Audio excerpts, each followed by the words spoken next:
winter comes to recreate, to rethink, to regenerate. It only comes once every fourth generation. And every time in America's history, we have managed to come through winter into a country that works better for more people.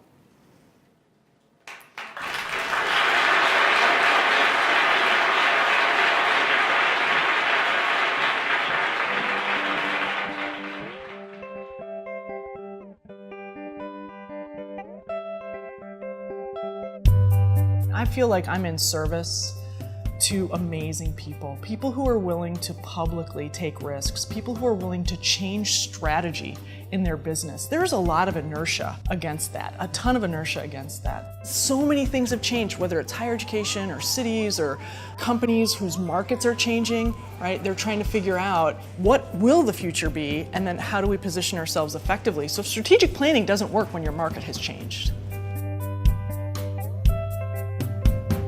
Strategic foresight starts 20 years from now, a generation from now, and says, where is the world likely to be? And then we back up from there. So we have to do trend analysis, we do scenario development where there are multiple possible futures. So by going through the exercise, you start to see more of your vulnerabilities, and you also start to see where some of your true opportunities are. So usually we're doing a 2-day process with a client. We have them think about the trends impacting them, and then we develop these scenarios. And then on day 2, we help them face the fact that futures come in 2 flavors. One are the outside-in forces, the external factors that happen to you. If the legislature cuts your funding, you can't necessarily do anything about that. But there are also the inside-out factors, which is how you act on the future, how you shape the future.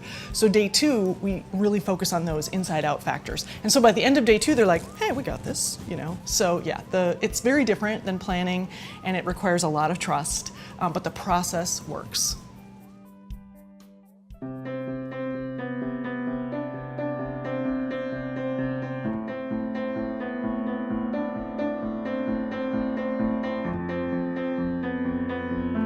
Rebecca is part futurist, part economist, and one of America's most influential thought leaders.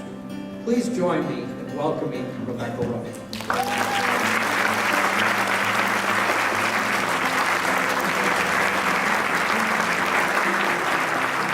When we start to act and behave, not just for our own limited interest, but we start to broaden and say, how can we do better for more of us? I think this is my one gift. I can say something that I think people can relate to in a way that they can metabolize it and make it their own.